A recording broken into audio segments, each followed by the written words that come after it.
السلام عليكم ومرحبا بكم في فيديو جديد.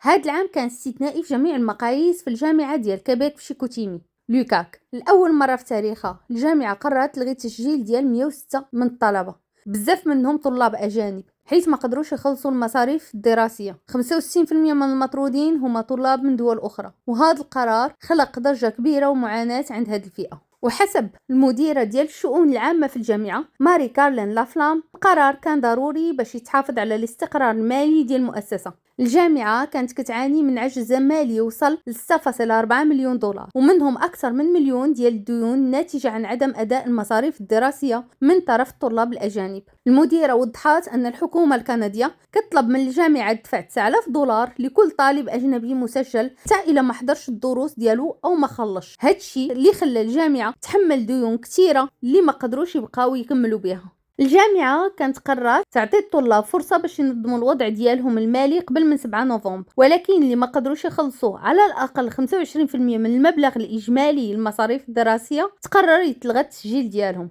واحد من النتائج السلبيه ديال هذا القرار هو ان الطلاب الاجانب المطرودين ما بقاش عندهم حق يخدموا في كندا. القوانين ديال الاقامه الكنديه كتفرض على الطلاب المسجلين فقط انهم يخدموا، وبالتالي اللي تلغى التسجيل ديالو خاصو اما يرجع لبلاده الاصليه او يلقى وضع قانوني جديد في الهجره الكنديه. ريجيس داسامبسيون نائب رئيس جمعيه الطلاب الاجانب في الجامعه اكد ان القرار خلق ازمه نفسيه كبيره عند الطلاب.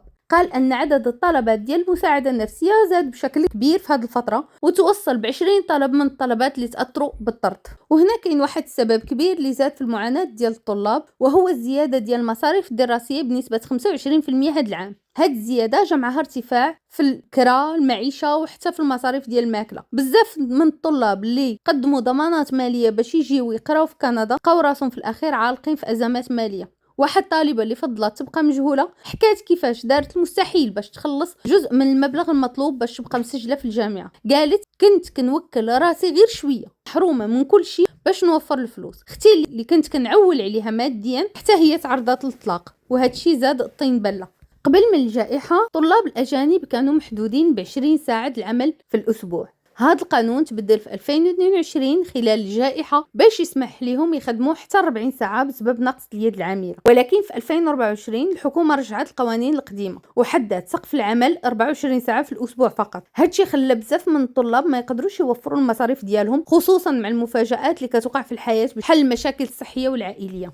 الجامعة قالت أنها كتخدم باش تغير نظام الأداء، بحيث الطلاب يقدروا يخلصوا المبلغ على 3 دفعات بدل 2. ريجيس داسامبسيون قال أن هذا الإجراء يقدر يخفف الضغط المالي على الطلاب ويجنبهم يعيشوا مآسي أخرى بحال اللي وقع هذا العام، ولكن كيشدد على أن الجامعة خاصها تسرع في التنفيذ ديالها لهذا النظام الجديد. العام اللي فات 300 طالب أجنبي مسجل في الجامعة طلبوا اللجوء، وهذا الشيء خلى لوكاك تكون من بين المؤسسات اللي كتعرف أعلى عدد ديال الطالبات في كيبيك. هذا العام عندهم 7000 طالب مسجل، منهم 2500 طالب أجنبي. هما الفئة اللي كتسجل أعلى نسبة من العجز المالي.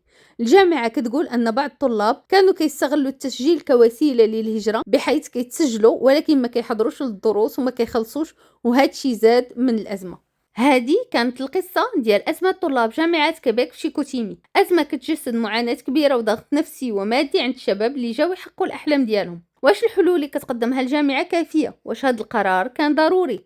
شاركونا آراءكم في التعاليق، وما تنسوش اللايك والاشتراك كي يعجبكم الفيديو. المصدر هو لا بريس دو تيفي نوفيل. شكرا على الاستماع وإلى اللقاء.